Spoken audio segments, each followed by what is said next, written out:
Mutiny COD, what's going on, guys? Welcome back. On the behalf of me, Britick, and Escode, we want to say thank you so much for getting us to the 100 subscriber milestone. It's such a big achievement for us as the content creators. We want to say that it's been such a privilege to be able to provide content and entertain you guys. It means everything from the bottom of all three of our hearts. So cutting right to the chase, guys, I want to talk about communication skills. So I'm sure you're in school, and maybe you're not in school, but you've been in school. You don't want to ask the question to the teacher about what, I don't know, x squared plus b squared equals 3d pi r. I don't know. I just made up that math equation.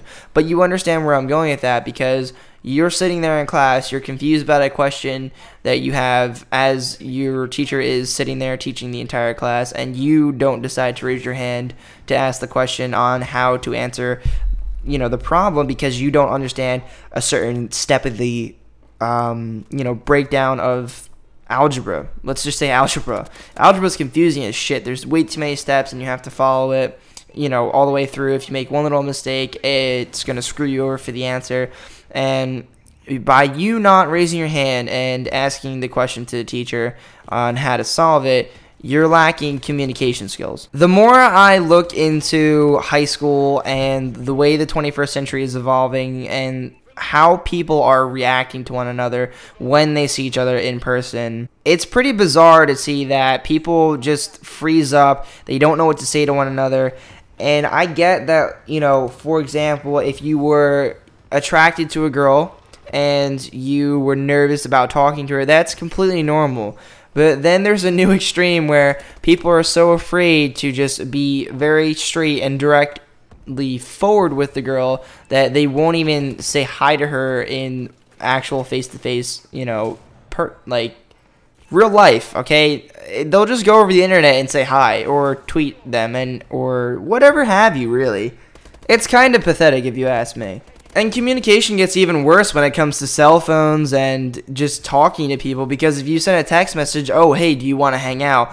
Someone's going to take 14 hours to respond to your message. Oh, sorry, I didn't see this today, but I was out subtweeting and tweeting everything else that I was doing, or posting the next great selfie on Instagram, or uploading the next best status on Facebook, and they couldn't take the time to answer your text message that would have taken them 3 seconds to answer. Even on Twitter, when people ask you a question, generally it's good to respond to them on Twitter and say whatever the question was if you know how to respond to it. If not, then, well, whatever develops is whatever develops. For example, Britick and I have a really good line of communication. There's always some way to get in contact with him through Skype, and we're always constantly chatting about the next video idea that we want to do. One of the things that we talk about in communication is to make sure that none of us are doing double uploads about the same subjects.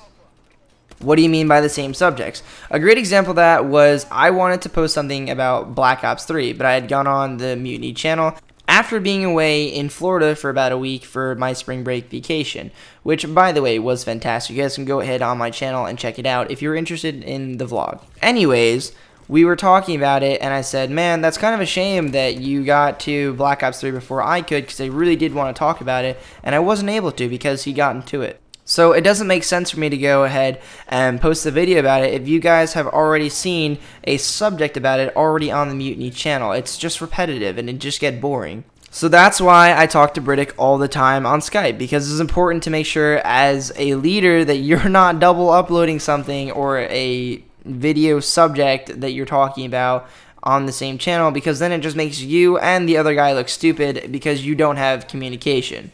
I have found that even with my parents, now that I'm growing up, for maybe some of the younger audience who is watching right now, that when you have a better line of communication with your parents, when you start talking to them more and you develop like a closer relationship to them, they start to trust you a lot more. And once you develop like a really solid line of communication, you really are just able to do kind of whatever you want. If your parents are like more of the relaxed kind of like mine are, like my dad and I, all we have to do is look at each other. It's literally like communicating 1,000 words at a second. My dad is like my best friend. I have the greatest moments with him. I know that he's always going to be there for me, and I have someone to always go back and talk to about anything, and I know that he's going to give me some kind of advice based off his life experiences.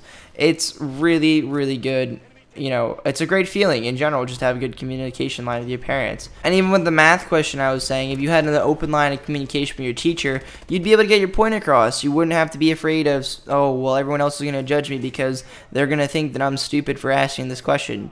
Like a lot of teachers say, the chances are everyone probably has the same question. No one probably wants to answer or ask the question.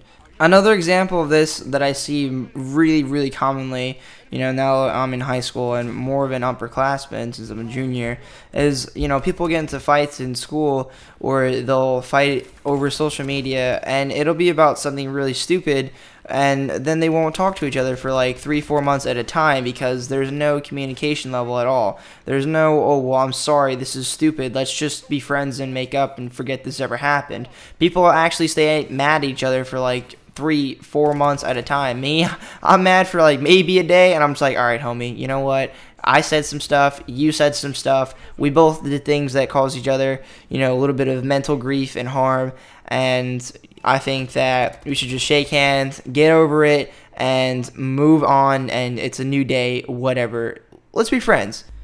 So anyways, guys, I thought it was important to share my thoughts with you about communication, and if you guys did enjoy this video, make sure you guys give me a thumbs up and comment below what you guys feel is a ongoing problem with the 21st century society that we are living in.